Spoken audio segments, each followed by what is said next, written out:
See me? Okay. Yes. See me? Yeah. Eh? Yes. Yeah. Yeah. Hello, everyone. Welcome to the 51st in a series of classes on the foundational texts of Indian philosophy, sponsored by the Stanford Hindu Students Association for many years now, and presented by Swami Tattwamayanandaji of the Vedanta Society of Northern California, San Francisco. Please stay muted during the address, and following that, there'll be a question and answer session. Please use the raise hand function on Zoom. If you are watching on the live stream on YouTube, you may put a question in the chat there, and we'll scan that and then read your question to the Swami. Once again, all the classes are archived on the Vedanta Society of Northern California's website at sfvedanta.org. Thank you, Swamiji. Thank you, Bobby and Prajwal. Thank you. Namaskar. So we are continuing this tradition. Om Sthapakaya cha dharmasya sarvadharmaswarupine avatara varisthaya Ramakrishnaya te namah. So we were discussing some of the most important tenets of Viśiṣṭādvaita philosophy, expounded by RāMANUJA'S, and I was trying to emphasize what might be called the most significant contribution of RāMANUJA towards the bhakti tradition, especially his elaborate description of bhakti and prapatti, the ideal of devotion to a monotheistic God, and the ideal of self-surrender, which is elaborately discussed in his Gita Bhashya, in Sri Bhashya, and also in the Rahasyatraya Sara, which is an important foundational work by Vedanta Desika, who is responsible for consolidating the Viśiṣṭādvaita philosophy. And we already discussed these 6 principles which constitute what we call Sharanagati Tattva, which again is mentioned in many other important works. Now, after this, I want to discuss something very important, that is the ideal of Karma Yoga in the RāMANUJA system. And this is very important. So, what should be the attitude of a devotee towards his daily obligations, duties, responsibilities, and so on? And RāMANUJA has elaborated this in his commentary on the Bhagavad Gita, and also this can be found very elaborately discussed in the sub-commentary and the gloss on the Gita Bhashya written by Vedanta Desika. It's called Tatparya Chandrika. So this is also very, very important. So, for example, RāMANUJA says, just to quote one important thing, there's an important verse in the Bhagavad Gita, 5th chapter of, 5th chapter, 10th verse. Brahmanyadhaya karmani sangam tektva karotyeha lipyade nasapapena patmapatramivambasa. All these are very, very important verses for the Viśiṣṭādvaita philosophers. On the one hand, this verse tells you those who have dedicated all their duties, all their activities, not only work in terms of physical activities, but also the verbal activities, whatever they speak, whatever they do with their senses, those who dedicate all this to the feet of the Lord.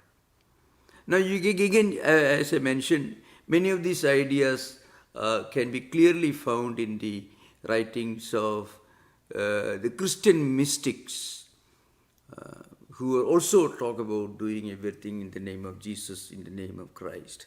So very, very interesting, But of course, you have to remember, these ideas are taken from Bhagavad Gita, which is a very ancient work, practically belonging to the middle of the 3rd millennium BC. So, and then what happens? So anyone who dedicates his whole life, all his activities, as offering a flower at the feet of the Lord, they will remain unaffected by whatever they do. So normally, when we do some work, it will have some effect on our mind. Sometimes the result may not be up to our expectation. Then we will be sad, we will be disappointed. If the results are beyond our expectation, then sometimes we will be overjoyed. So somehow, whatever we do will somehow affect, they will have their impact on our life, our mind. Now, Ramanuja says, those who do everything as an offering to the Lord, without thinking of the results, who should be done with all care and attention, still without any idea of any motive, any kind of selfish motive, they remain unaffected. They will not have any anxiety, any worry, any anguish as to what will be the result of their work. And the well-known example in the Gita is Padmapatram iva ambasa, means just a leaf, maybe a flower or leaf of this lotus leaf. If though it grows, lotus grows in water, it remains unaffected. The leaf, if you look at the leaf, it's right in the middle of the lake, but then there is not a drop of water on the leaf of the lotus. So it remains totally unaffected. There is not one drop of water on the lotus leaf, though it is growing in the middle of a lake. Like that, we will be living in this world, but we will not be worldly minded. We will not be affected by worldliness. So this is a very important statement, it says. And saha prakriti samsrishtadaya vartamano api prakrtyatma abhiman rupena bandhahetuna papena nalipyade. That is Ramanuja's commentary. That means the only way to destroy the bondage of avidya or ignorance or attachment to material things is to perform our actions without any desire for the fruits, for the results of our actions. But then technically it is not possible for anyone to keep doing things without any thought of the results. It's impossible. When we do something, we naturally will have some expectations.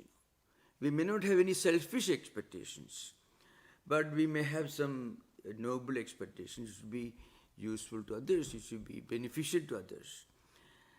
So that expectation sometimes may sometimes degenerate into selfish desire.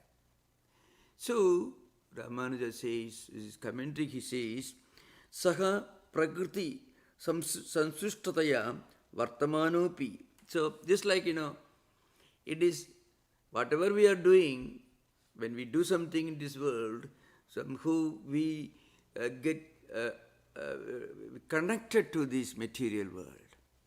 Prakriti samsrishtha means some connection with the material world. But still, prakrtyatma abhiman rupena bandhuheduna papena na lipyade. We remain unaffected by what? By the essence of egoism. I am doing this. Because when we do things with a strong conviction that I am doing this, we are doing this, naturally there will be some anxiety, worry or something. Well, I need a result. But instead of that, we do this is God's work. Everything, not only the results of actions, but actions themselves are offered to the Lord. And still we should be able to do things with a great care and attention. This is the idea behind. So our concentration, our focus, what you call Shraddha, in what we are doing, that guarantees a good result. At the same time, in case the results are not our expectations, are not up to our expectations, we won't be affected, we won't be disappointed, and if it is beyond our expectations, we will not be overjoyed. So it is possible to remain free from disappointment when the results are not up to the expectation. We will be able to remain unaffected by anxiety, disappointment, or depression only when we remain unaffected when the results are beyond expectations. This is not always possible. We can maybe sometimes we can remain unaffected by disappointment if the results are not there.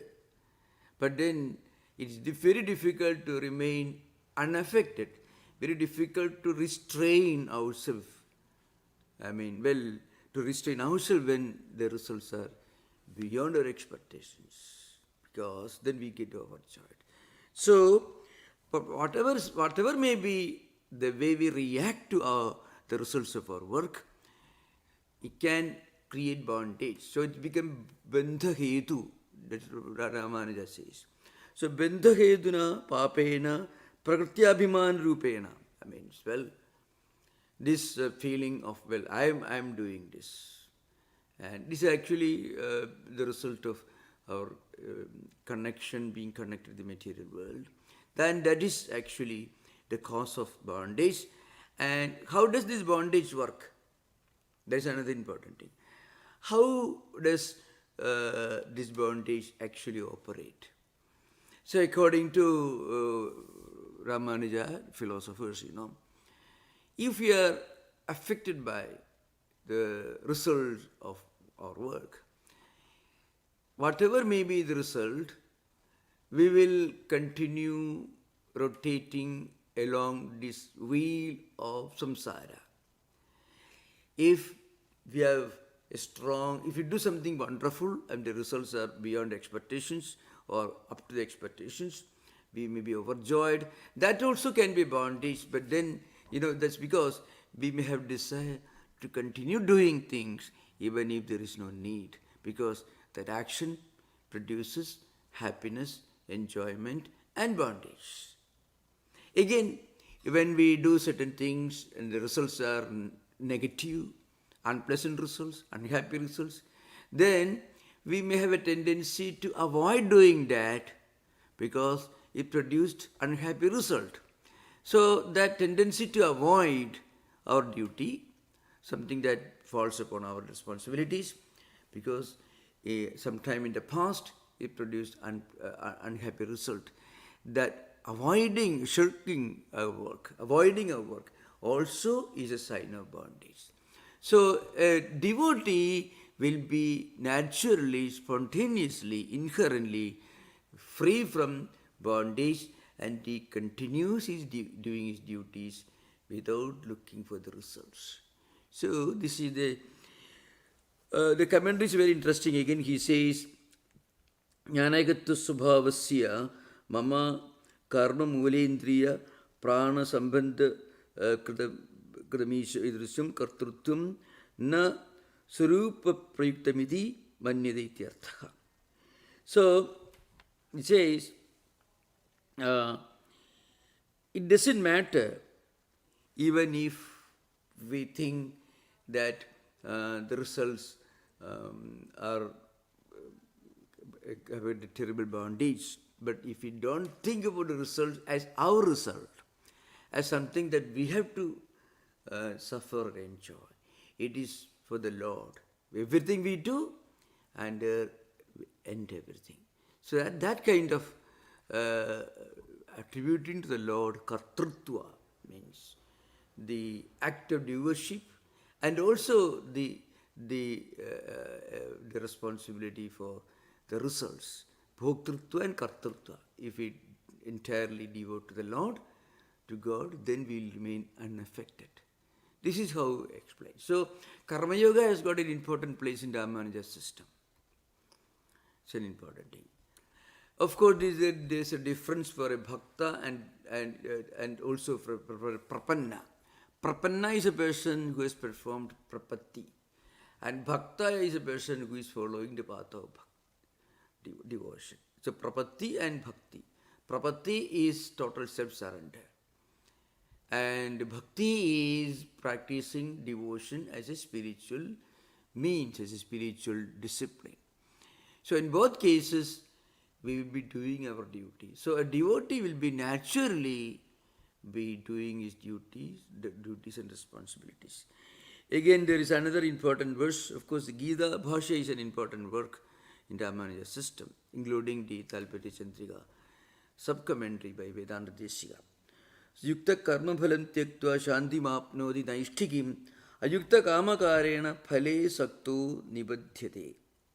So, yukta karma phalam tyaktva shanti mapnodi naishtikim. Yukta means a yogi who is practicing karma yoga.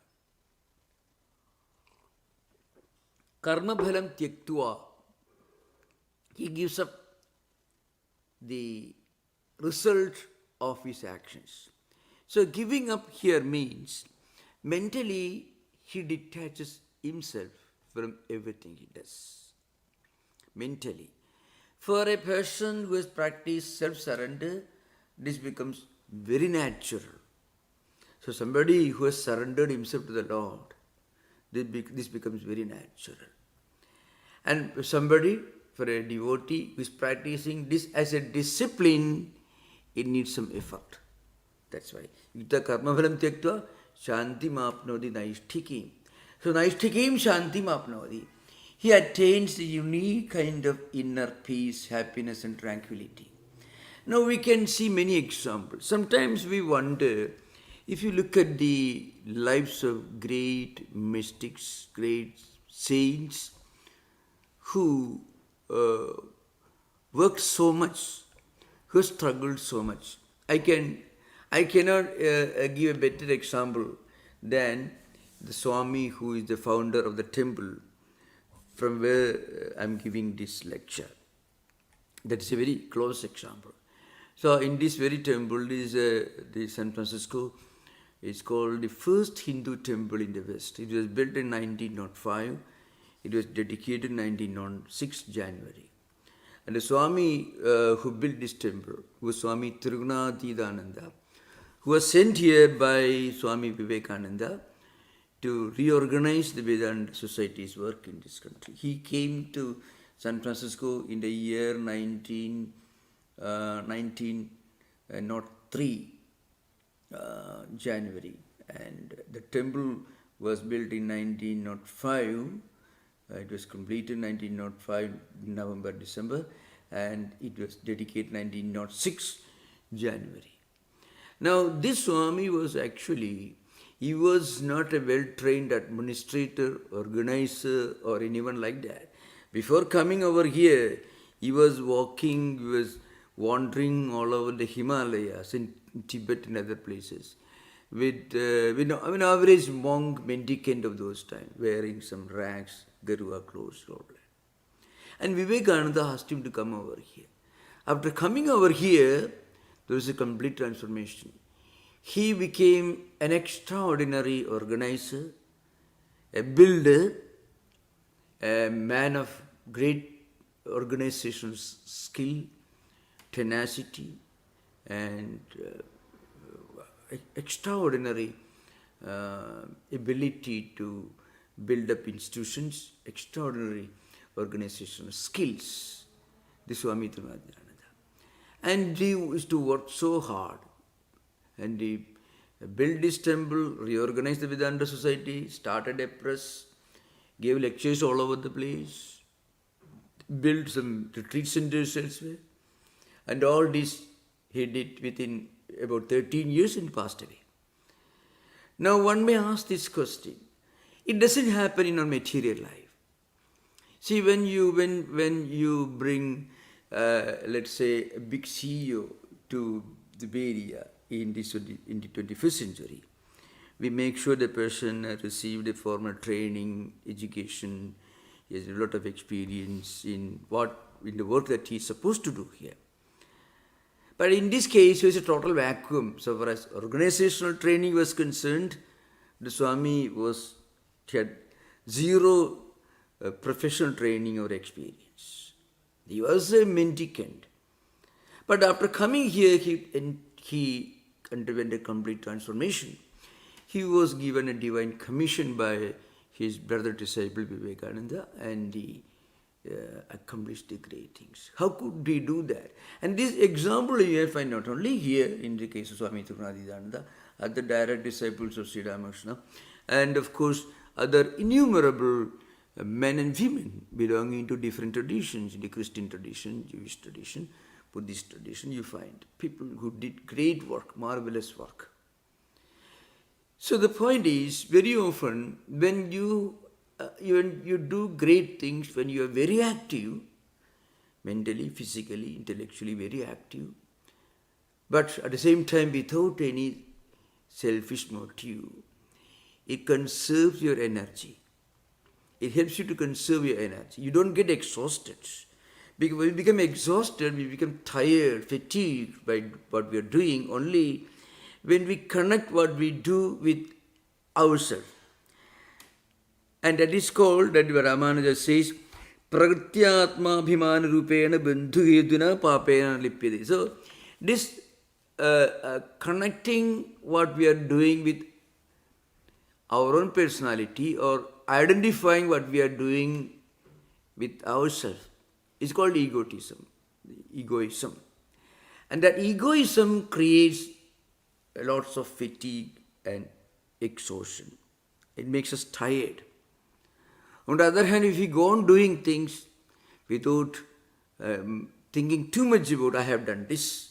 When we work for 10 hours, 15 hours a day, and then when we tell ourselves, I've worked for 15 hours, immediately we get tired and exhausted. It's an important thing. When we identify this 15 hours of, so not years, 15 hours of hard work. Every day if you go on working 10 or 15 hours, and then we identify these 15 hours of work with our own personality, at that time we get fatigued and tired and exhausted. But suppose we feel, I have not done anything, I have done everything in the name of the Lord, so we feel less tired, less exhausted. The body system certainly will go through the changes because human body has its limitations. But your mind is never fatigued or tired. So that's why Gita says, Shantim apnodi naishtikim. So why? Because yukta karma phalam tyaktva. So a yogi, a karma yogi, he mentally renounces, gives up the results of what he is doing, and then continuously is doing his work. Then what happens is, Shanti Mapnodi. He goes on working hard, and he will continue enjoying this infinite inner peace, then tranquility. That is Shanti. So you go on working hard and go on enjoying a tremendous inner peace and tranquility.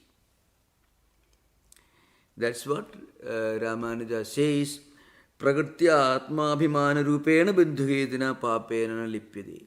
When we don't identify ourselves with the work we are doing or with the results of the work we are doing, what happens is, we remain unaffected by the results of the actions. Just like a lotus leaf living in the middle of a lake remains unaffected.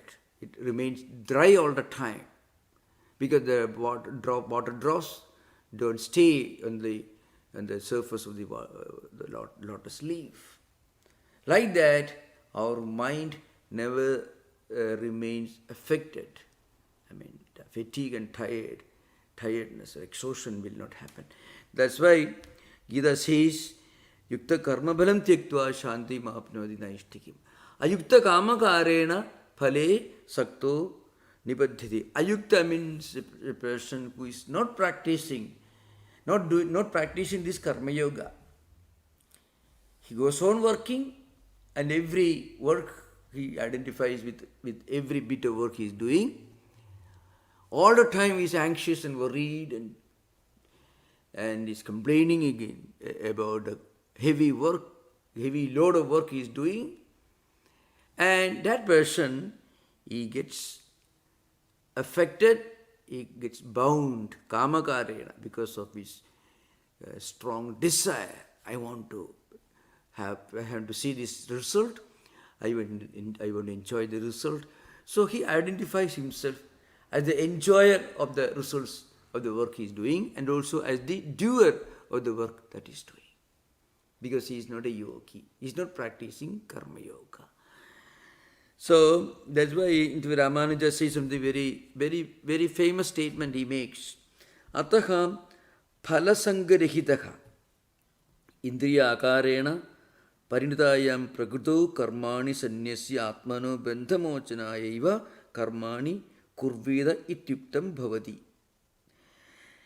Therefore, RāMāNUJā says, devotees, spiritual aspirants should go on doing his work, their duty, phalasanga rehitaha, without any desire, any attachment. Not desire here, sangha means attachment.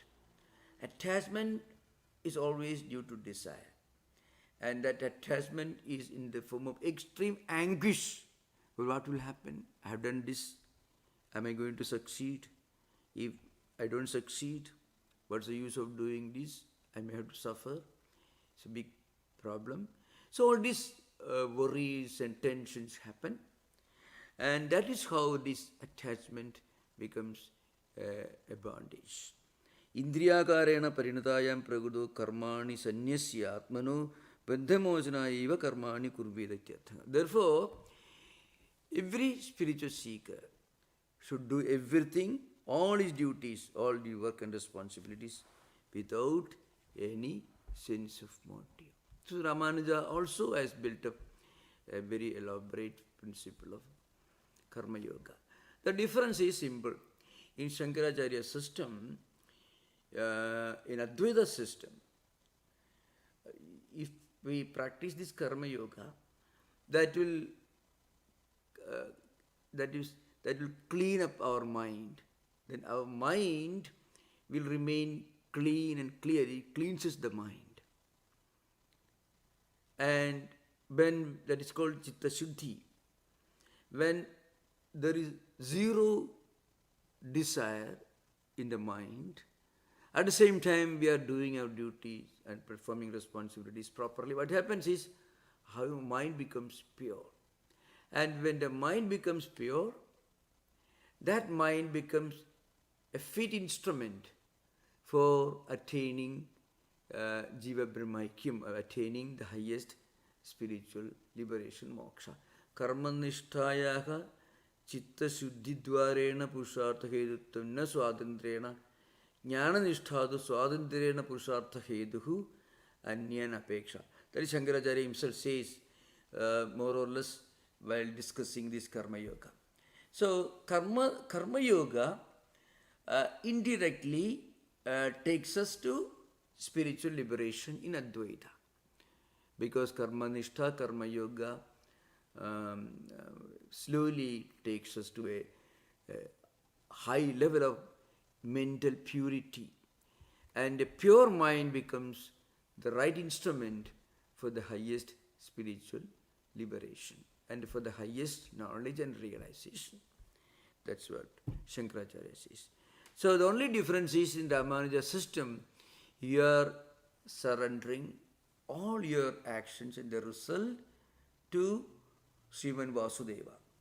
The RāMāNUJA system accepts this monotheistic created God, more like the monotheistic God of Abrahamic religions. It's very similar to RāMāNUJA system.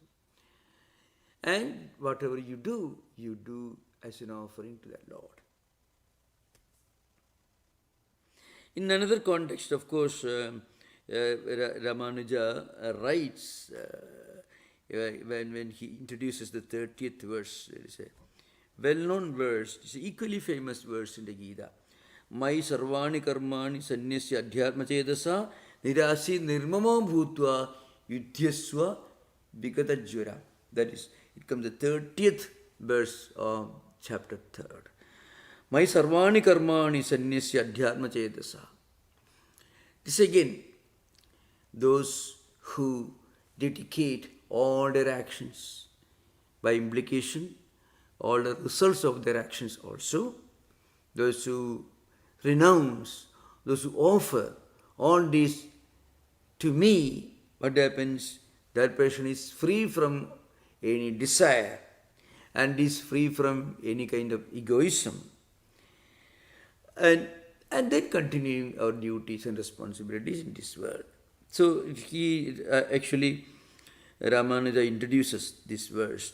Idanim atmanam paramapurusha sharirataya tan niyamitva surupa nirupena bhagavati purushottame sarvatma bhude gunakrutam cha kartrutvam aropya karma kartavyada uchyade. Normally, a normal person will think, well, I am doing this work. I have a lot of things to do. I am doing this with my resources. My mind and my senses are involved in all these actions. Depending upon, of course, normally we interpret our actions. We analyze our actions in the light of Sattva-guna, Rajo-guna, Tamo-guna. But a devotee doesn't make that threadbare analysis. What he does is, he doesn't bother too much, he doesn't elaborately analyze his actions or think of the consequences of his actions. What he does is, he just offers everything to the Lord. So, that's why Bhagavati Purushottame Sarvatma Bhude Gunakrutam cha Kartrutvam Aropya Karma Kartavyadaya Uchyate. So he doesn't think about this, about the guna, Sattva-guna, Rajo-guna, Tamo-guna, whether his actions will produce any good result or bad result, whether a sinful deed or maybe right action or wrong action, he doesn't analyze. But important point is here, a devotee who is following Bhakti Yoga, who sincerely performs all his duties and responsibilities with a sense of offering to the Lord, that devotee willingly will not do anything wrong. That is an important thing to remember.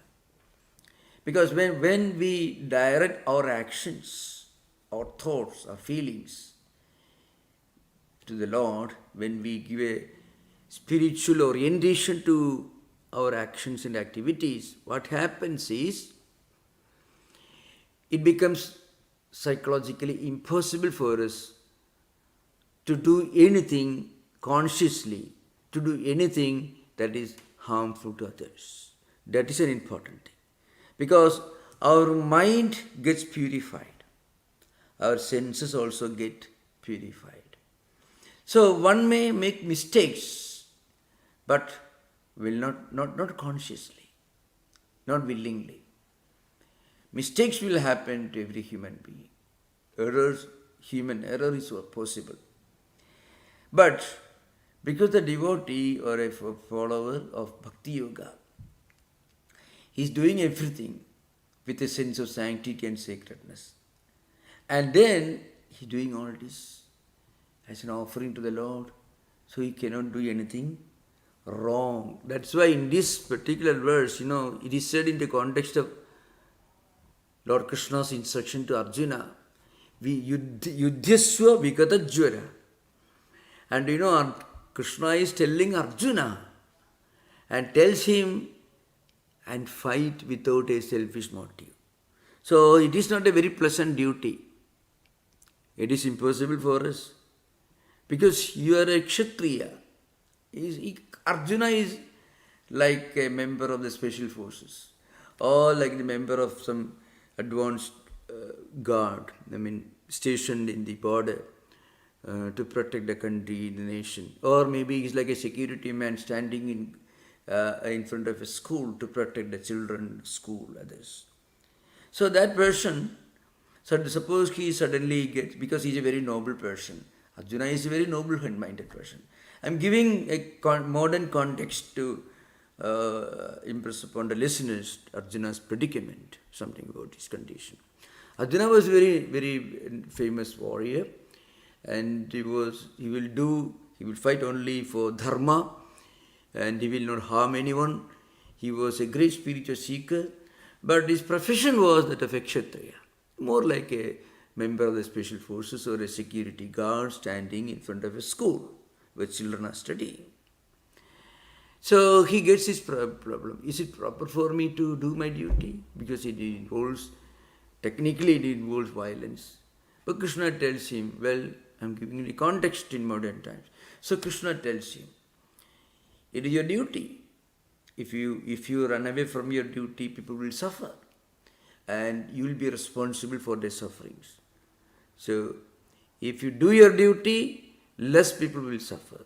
One or two wrongdoers will suffer. If you don't do your duty, the whole society will suffer. So, better you protect the society instead of saving the lives of if you have wrongdoers. So, that's the context. So, my sarvani karmani sanyasya adhyatma chedasa. With a spiritually oriented mind, you dedicate all your actions to me. And then, without any selfish motive, and without any sense of egoism, nirashihi nirmamaha, without any selfish motive, without any egoism, yudhyasva vigatajvara. So, this is an important point to remember. So, a karma yogi can even do a duty which he actually doesn't like, but it falls on him by virtue of his social status, his obligations, his profession sometimes. Our own profession may make us do things that we would otherwise rather would not have done. So in that case, Lord Krishna says, do this as an offering to the Lord. That's why Kartatvam Arupya means Bhagavati Purushottame Sarvatma Bhude Kartrutvam Arupya Karmakartavyada Uchyade. So the Lord Vasudeva, the all-pervading divine creator, God, you surrender, you offer all your duties to Him and do your duty. So this is an interesting. And in fact, RāMāNUJA'S predecessor in the Viśiṣṭādvaita tradition, Yamunacharya, he says,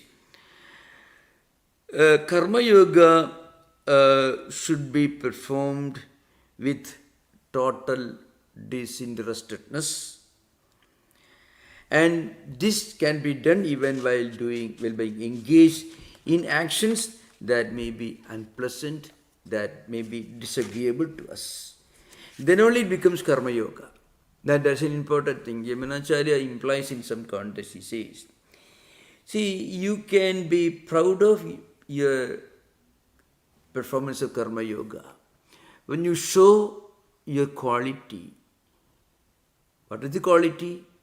Absence of desire And again, absence of egoism. You have no selfish motive and you don't identify yourself as I'm doing this. So without a sense of egoism, of identifying ourselves with our action, and without any selfish desire.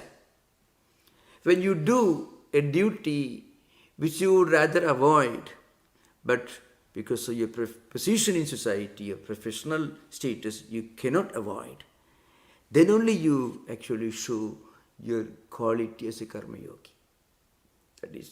That's why Yuddhyasva Vigatachura. And then what we should do? We should eventually trace this kartrutva.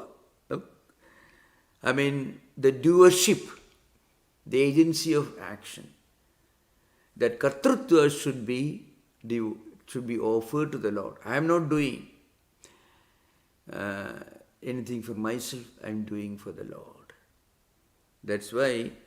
And then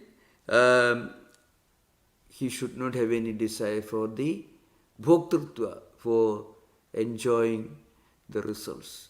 So if he continues his karma yoga practice like that, eventually it will make him a yogi, it will make him an ideal prapanna.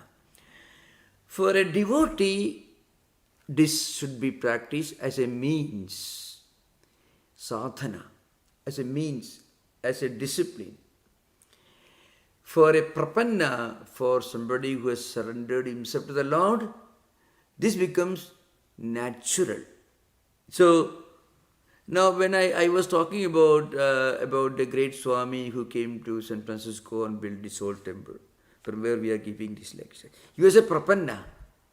He had dedicated his life, his actions, the results of his action completely to Sri Ramakrishna, his teacher. So he went on working, but he was never tired. Because he was not tired because he did not identify himself with what he was doing. Actually, he did a landmark work in this city. He built the first Hindu temple in the West. Just outside Asian continent is the first Hindu temple that is built. In the Ramakrishna order itself, it is the first regular temple structure. There was shrines before this, but regular temple structure was built here. By a person, by a monk who was not a professionally trained engineer or a management expert. He was wandering in Tibet and other places, Himalayas. If you see his picture with long beard, with some rags he is wearing, he's a great scholar, great mystic, traveling all over the Himalayan mountain ranges. And suddenly he was sent here by Vivekananda, and that transformed him completely. You can imagine. So why? Because he was a prapanna. And he didn't feel tired, because he didn't think he was doing anything. Also, he would not have felt any problem if he had not succeeded in doing what he wanted to do. So that is the greatness. So I have to emphasize the difference. In RāMāNUJA system, two paths, one leading to the other. Bhakti is devotion leading to prapatti, self-surrender. This is a normal path. When you are a devotee, you do this as a discipline. You slowly try to become less and less self-oriented. Every time, when we are not successful in the work we are doing, anguish, anxiety, and worry, thought will come. It's God's work. That's all.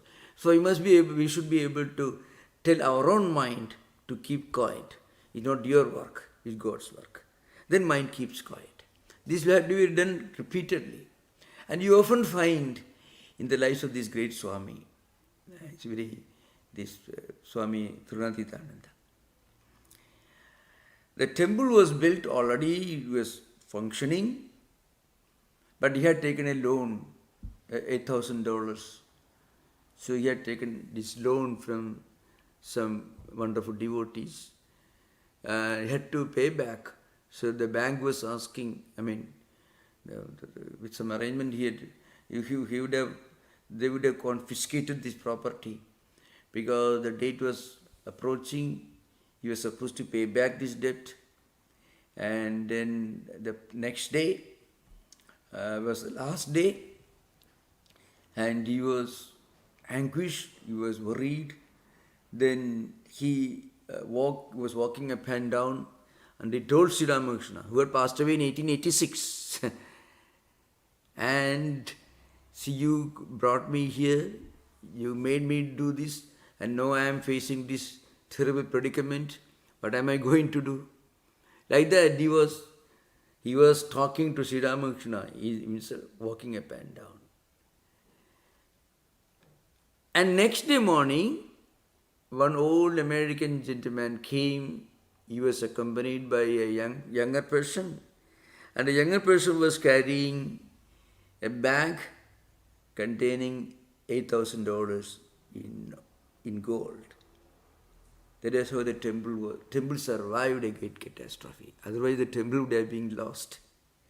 So what happened? So you remember, this of course you can read in the life of Swami Tattwamayanandaji, written by Miss Mary Gargi, who is the Mary Louis Burke. Her Sanskrit name is Gargi, who has written this wonderful book, this life of Swami Tattwamayanandaji, the great American writer, who assumed the Sanskrit name Gargi, because her real name was Miss Mary Louis Burke. So you can imagine, he was already a prapanna, but sometimes still the thoughts will come because the world in which we are living doesn't remind us of the highest spiritual truth. So, but again, a prapanna, a saint, never fails in his mission, because he becomes an instrument, a tool in the hands of a much higher transcendental power. That's what RāMāNUJā says in his commentary. Gita Bhashya, he says, Idanim Atmanam Parama Purusha Sharirataya Taniyamyatva Surupa Nirupanena Bhagavati Purushottame Sarvatma Bhude Gunakrutam Cha Kartrutvam Aropya Karma Kartam Vida Uchyade. Normally we may interpret our actions in terms of we identify the doership with our own personality. We analyze, we define, we describe our actions in terms of what we did, with what intention we started. And also, we also may analyze our own characteristics in connection with the work we are doing. The Gunakrutam Arame, that means we bring in our own characteristics because we identify ourselves with the agency of action. But a prapanna, a devotee who has become a prapanna, who has practiced prapatti or saranagati or self-surrender, in his case, what he is doing is he dedicates all his actions and the results and all other paraphernalia associated with that to the Lord. So he remains unaffected. Though sometimes circumstances may create tension, but immediately he'll find that he will be able to recover his ground, and he will identify everything with the Lord instead of identifying with himself. So RāMāNUJA'S Gita Bhashya is a wonderful statement, especially when you have to understand his Karma Yoga ideal, teachings related to Karma Yoga. Some of these words are very important. You can have interaction. You are most welcome to ask questions. Namaskar. Thank you.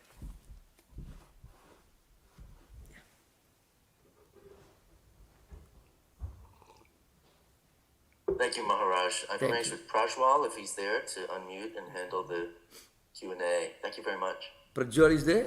Prajwal? Yes. Prajwal, please. Yes, sir. Yeah, we missed you at the beginning. Next time we will not miss you. Okay? Yeah, no. Thank you. Please. I think David G's hand is up. Yeah. You can go first.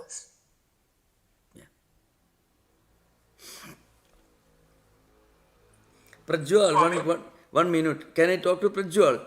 Prajwal, you should visit this temple. You're associated with this great work for the last several years. You should one day visit this temple, eh? Okay? Sure, definitely. Okay. Yeah. Most welcome. Anytime. Please, David, please continue. Please, David, continue. Swami, I have a question about the giving up of the fruits. Yeah. It seems that if one, let's say, is the head of a household, the head of a family, one has a duty to the work, like, and as a duty to the work, let's say making violins, that do a good job for the Lord, but doesn't also have the duty to bring home money for the family. Oh, yeah.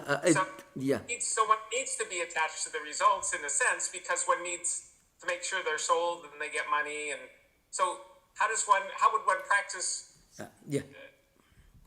Thank you for the very important question, very relevant. Really, Ramanuja's commentary on the Gita, Shankaracharya's commentary on the Gita, especially the commentaries on verses related to Karma Yoga ideal, you find, they keep insisting that householders need not and should not practice external renunciation. Householders do not have to practice, should not practice external renunciation. Now, actually, you helped me to emphasize certain vital points of our tradition, the scriptures. And Ramanuja was following all the scriptures.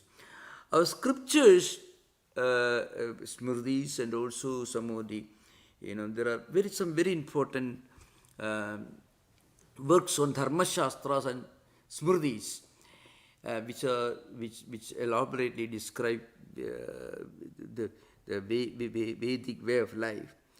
Householders should never practice renunciation and non-violence, because if they practice renunciation, if they practice asceticism, the entire society will collapse. So householders have to practice only inner renunciation, not external renunciation, but internal renunciation. You should strive to become a billionaire. Why? Because if a good devotee of God, if a person living the life based on dharma, if he becomes rich, society is benefited, community is benefited, nation is benefited, civilization is benefited. And not only that, I can tell you, I can explain this by quoting one very famous statement from Vivekananda. You will understand the force of this statement. Swami Vivekananda, he traveled all over India from 1886 to 1893, the year he started coming to America. 1886, Sri Ramakrishna passed away. From that year to 1893, Swami Vivekananda traveled all over India. In India, because of the influence of Jainism, to a large extent, a terrible misunderstanding had crept into Hindu society. Hindu society is very ancient. So in some place, some certain things, certain values will creep in, and some other place some things. You have to remember, India had almost 800 kingdoms when in 1947 when India got independence. And India and Pakistan together, of course. Today's Indian subcontinent had almost 544 kingdoms. Anyway, they became one union. So just to give an idea of the diversity of India. Now I'm coming to the subject. Swami Vivekananda, when you travel all over India, there is a terrible misunderstanding among some Orthodox people. The misunderstanding was this: if you are poor, you are spiritual. If you are inactive, you are spiritual. And if you work hard especially in business and many other pursuits, it is opposed to spirituality. Remember, this was a temporary problem that crept into Hindu society most probably in 18th century. Because in 16th century, actually English East India Company was registered in London in 1600 at the time of Queen Elizabeth I. At that time, India's share of the world GDP was almost 33%. When India got independence, it was 2.1%. So remember, the next important, the most wealthiest nation was China. India is producing, remember India is producing textiles, many things, golden, many things used to be imported. Actually, the Vasco da Gama went to India to do business. He had a charter given by given by the King of Spain. He was a Portuguese man, but he came actually with the help of Spanish people. Now remember, because he wanted to trade with India, that India had fallen so low when India got independence in 1947. Okay, I'm giving you an example. So Vivekananda found that Indians, especially Hindus, had this terrible misunderstanding. If you are poor, you are wonderful. You are spiritual. So poverty came to be identified with spirituality. Tamoguna, inactivity, came to be identified with Sattva-guna and spirituality. But so Swami Vivekananda makes a powerful statement in one of his lectures. Like this statement is this: the day when householders started practicing, and he uses the word ahimsa and renunciation, the fate of India was sealed. The day when householders started practicing ahimsa and non-violence, the fate of India was sealed. You can imagine the story. And do you know, in Sri Ramakrishna's life, when Sri Ramakrishna was living in Dakshineshwar, there was another gentleman sitting right in front of his room. His name is Pratap Chandra. He was a Hazra. His name is Pratap Hazra. Hazra was running away from his home, and he wanted to stay as a devotee, as a spiritual seeker. And he had his family in his home. So Sri Ramakrishna asked him, go back to your home, take care of your children. Actually, an householder who neglects his duty to generate wealth, to take care of the children and the family, cousins, and pay taxes to the king, that householder is practicing atharma. It is atharma for an householder to avoid producing wealth, affluence, for taking care of his family, his society, his community. This is the essence of Hinduism. This came to be terribly misunderstood. So today you can, actually, Mahatma Gandhi himself was opposed to industrialization. He believed that cottage industry, if you, in a small village, if you go on, but that will not feed the people. Modern agrarian revolution that happened in India, and white revolution, that is India became self-sufficient in milk supply. India became self-sufficient in producing grain because of green revolution that helped India to feed 1.4 billion people. So, for an householder, it is a sin to neglect the sacred duty, responsibility of generating wealth in order to take care of his family, his children, his community. An householder should take care of this. It's very, very important. That's why there is a statement in Manusmriti. I am a traditional scholar, so if you prompt me, you get a huge outpouring of great scriptural statement. That is my style. There is a statement in Manusmriti. You know what Manu says? Tasmat trayopyasramino jnanena annena sannudam grihastena ivadharindi tasmat jyeshthasami grihi. You know the last state, tasmat jyeshthasami grihi. Among these four stages of life, that is a student, an householder, a retired person, and a mendicant. 4 stages of Brahmacharya, Garhastya, Vanaprastha, Sannyas. Among these, the senior, the the senior one is householder. And the reason is householder alone generates wealth to make it possible for students to study the Vedas, for mendicants to survive, for the retired people to live in forests so that they can continue their studies. So therefore, householder is the pivot, the central figure in the social structure. And that householder should never practice external renunciation. You may be a trillionaire, but you should practice renunciation internally. It all belongs to God. In fact, that but Gandhi also said, in a way, Tolstoy's trusteeship concept. Actually, Tolstoy and you find Gandhi himself mentions this trusteeship. The whole wealth is, you are a trustee of it, not the owner. It's a great concept. So, an householder should never practice external renunciation, but he should practice internal renunciation. How do you practice internal renunciation?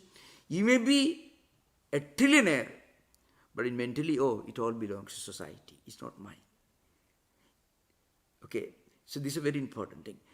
A monk should not practice. A monk should not practice the disciplines meant for householders. A monk should practice external and internal renunciation both, but a householder should practice only internal renunciation. He should never practice external renunciation. He should generate wealth, but mentally, internally, he'll say it all belongs to society. Gandhi's concept of trusteeship concept comes from there. You can find his Tolstoy form, and also in his writings on civil disobedience, which he actually took from the original concept goes back to Walden. You can find it thorough civil disobedience. Gandhi talks about the trusteeship ideal. It's a grand ideal.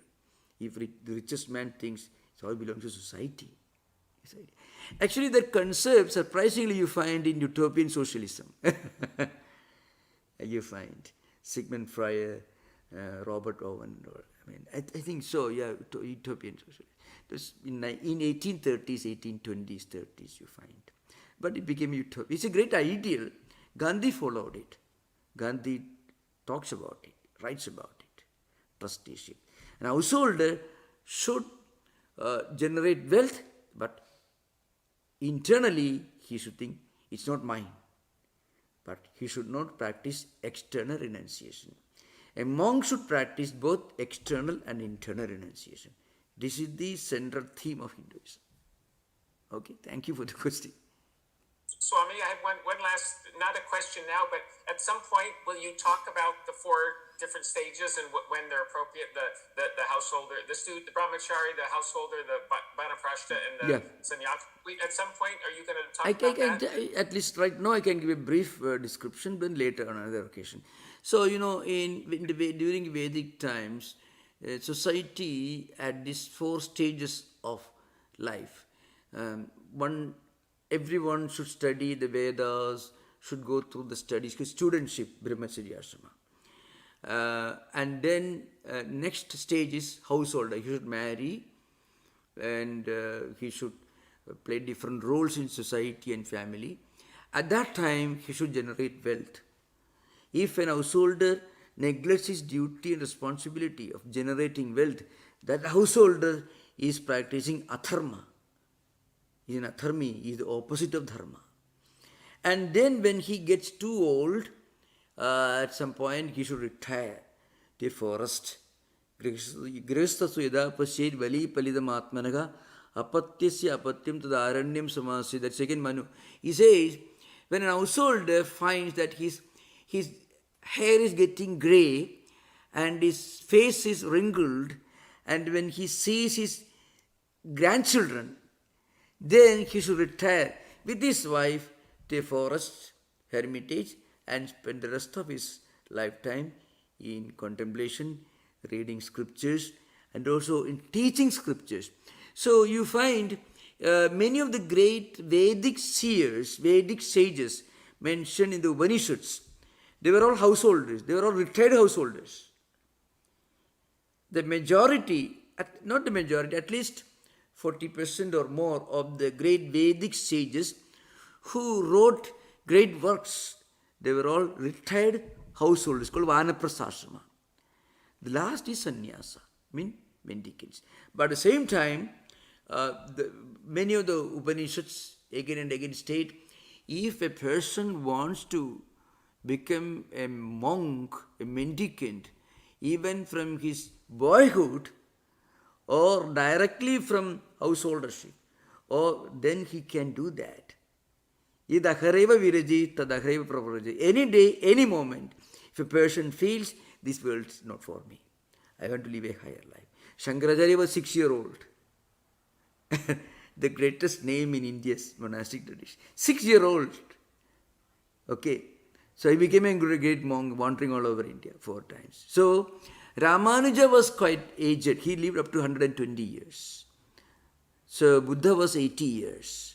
But Shankara finished all his work by 32. And he started his work when he was 6-year-old. That's another interesting story. Okay, thank you for the question. Yeah. And David Leslie, Yeah. you can go next. Thank you. Good evening, Swami. I have a follow-up of David's question. Yeah. If I'm guarding the school the children are in, hello? Your sound is disturbed. Can you, your sound is not clear. Your sound. I'm sorry, is it better now? Yeah, it's better now. Please. Yeah. Okay. So if I'm a soldier and I'm guarding the school, Yeah. the children in the school, and I have a gun, Yeah. and there are people who are proposing a threat, and I have to do something about it. Am I wrong to, in my mind, in performing my duty, associate my actions with the result? I've got to save these children. I should be very connected to how effective I am, at least at that moment, even if later, in reflecting, I don't take personal credit for it. But at that moment, for me to be engaged and motivated, doesn't it seem to be that I would have to be very connected to the result Yeah. in order to do duty? Yeah. I know how Karma Yoga works at the psychological level. So when we have to do a duty, a work, we should focus our whole mind, whole resources on the work we are doing with total application. And then after performing everything, when the thought of worry or anxiety comes, at that time we think, I've done my duty, I leave to the Lord. That's how it happens.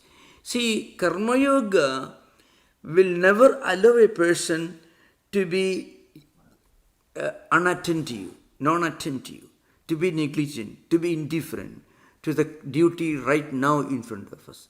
A Karma Yogi will plunge with all enthusiasm, with all focus on what he has to do right at this moment. Absolutely. Otherwise, he is not a Karma Yogi. Look at Arjuna. Look at Krishna. All these are great examples. So, in fact, a Karma Yogi will show his true character, his greatness, only when he has to do something which people normally consider as very hard. But for him, it is not a problem. So when we do the work, in the context you mentioned, do full attention, total, complete dedication, focus on what we are doing. Afterwards, you may, I did my duty. Karma Yoga will never allow anyone to be indifferent, inefficient. Actually, Karma Yogi has to be more attentive, more focused, more enthusiastic in what he is doing at the moment. The difference is only with regard to this. A person who doesn't follow the Karma Yoga ideal, he is worried, so actually his action becomes less efficient. And later he worries or he becomes overjoyed. A Karma Yogi never does it. Actually, the quality of Karma Yogi's work will be really much higher than the quality of a person who is not a Karma Yogi. Because if you are a Karma Yogi, the whole mind, mental energy focus will be on the action we are engaged in. That actually improves the quality of the work. It's important. I can tell you another important thing. All great geniuses at some point will have this ability to plunge deep into what they are doing. And that's not possible unless they leave everything behind. The whole mind is on what they are doing. That's important. Thank you. Thank you. Marji, you can go next. Pranam Swamiji. Yeah. I wanted to ask you about this concept, this idea of total self-surrender to the will of God. I've done a little bit of research on RāMANUJA, and I'm trying to figure out the spelling of that term, the Sanskrit spelling. It starts with a P. Could you spell out that word for me? Total self-surrender? Oh, P-R-A-P-A-T-T-I. Prapatti. Prapatti, the act of self-surrender. P-R-A-P-A-T-T-I. That's how they write in English. That is the act of self-surrender. A person who has already practiced this self-surrender is called Prapanna. P-R-A-P-A-N-N-A.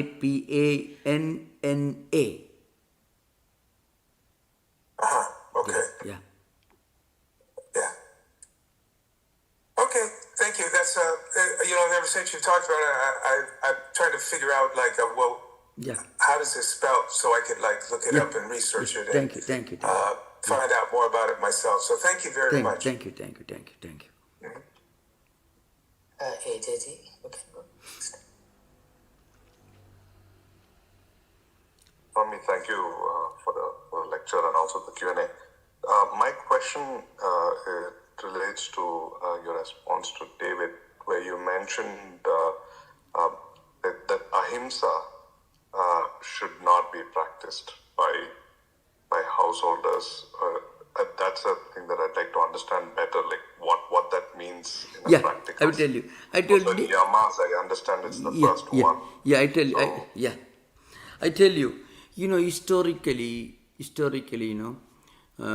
Swami Vivekananda was addressing a serious problem that India faced for centuries.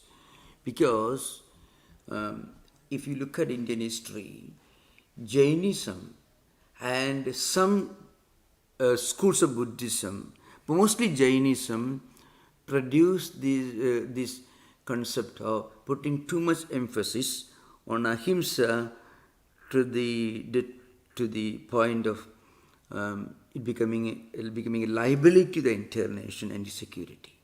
This happens. So this is a paradox that you can understand only in the light of Indian history.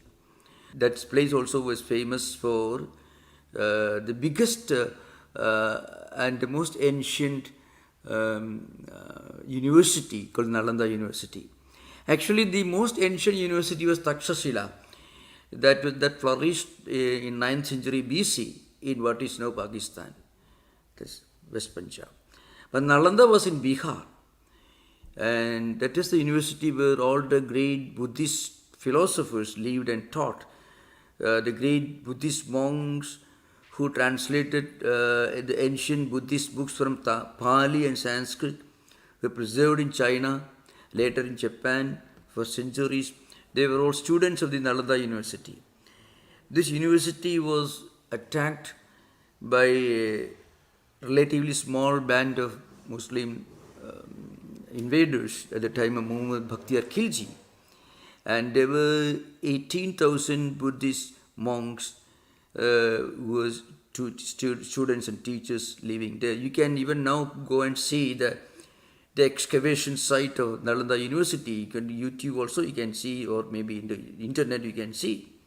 That's one of the biggest, one of the most ancient university sites, much older than Alexandria, where St. Augustine was a student, So it was completely destroyed.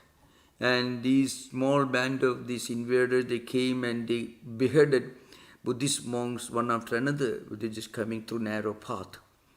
This happened not once, many times all over India. So Vivekananda was very much aware of Indian history. At the same time, this is totally opposed to the fundamental teachings of Hinduism. So how did this happen? This mistaken notion that inaction, silent suffering, is a spiritual quality, is a virtue. This wrong misunderstanding, I mean, almost Shishasana of Hinduism, means standing on his head, everything upside down, inside out.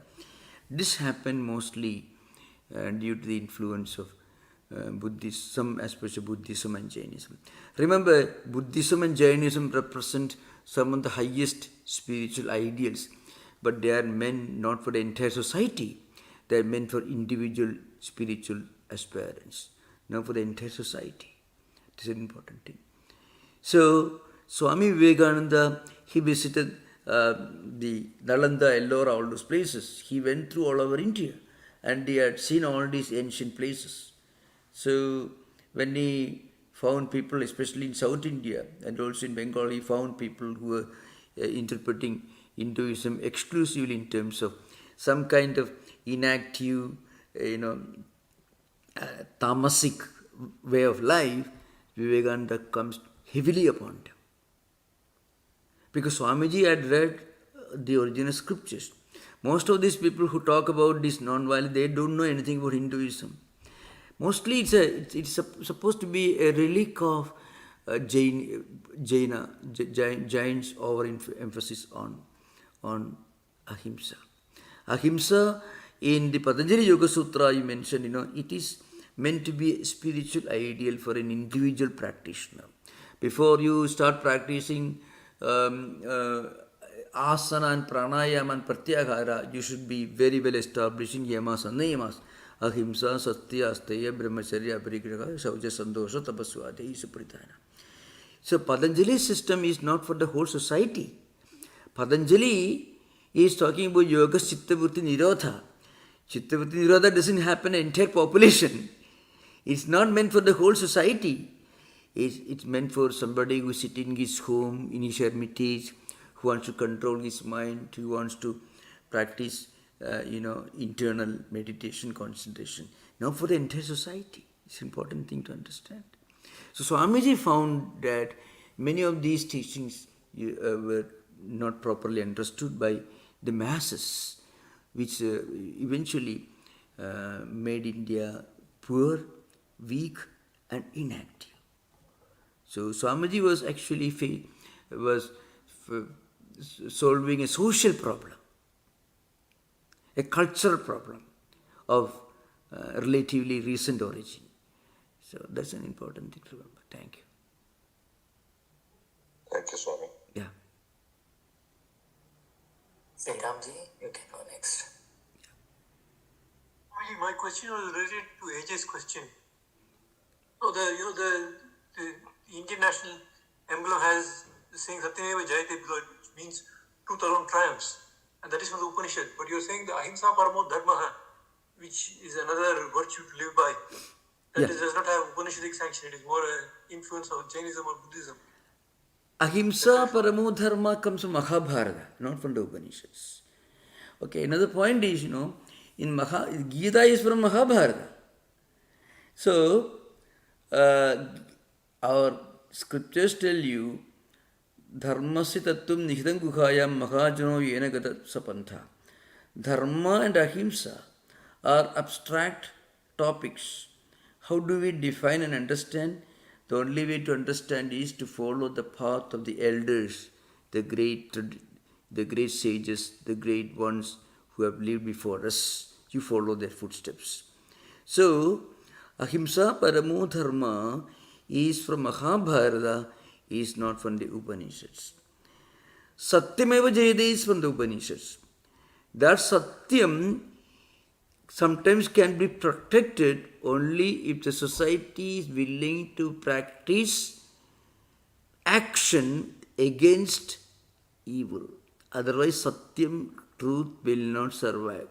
Truth is an abstract concept. It can become functional only when people are ready to work to preserve it, to take care of it, to protect it.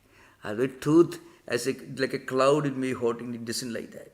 It becomes a reality only when virtuous men and women are willing to work for preserving it. So it's an important thing to remember. So remember, if you want to know the meaning of ahimsa, you read Bhagavad Gita. The greatest commentary on the Upanishads and Vedas, according to Shankaracharya. What is the greatest commentary on the Upanishads and Vedas? Bhagavad Gita. What did Krishna tell Arjuna? Did he ask him? Arjuna wanted to practice inaction, to run away and sit somewhere in a cave and meditate. Krishna told him, no, you have no right to do that. Why? Because Arjuna was a soldier. Arjuna's duty was to protect the women, the children, and the weak and elderly. That was his duty. And that Arjuna said, oh, let them suffer, I'll go and sit in a cave. Krishna didn't ask. Krishna actually used some strong invectives. Clybium, if we not translate in English. It's an important thing to remember. It's a very, very important statement you should remember. If you want to know what kind of ahimsa Krishna wanted societies to follow, you read the Bhagavad Gita. Thank you for the interesting and very, very relevant questions. I think we have already reached the time. Thank you so much.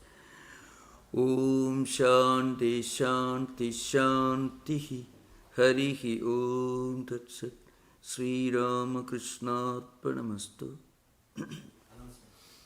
A very important announcement, please. Please listen, please keep tuned. So the announcement is there will be no class on foundational texts of Indian philosophy on October 22nd, Sunday, due to Durga Puja festival. We will have Durga Puja celebration here in this temple.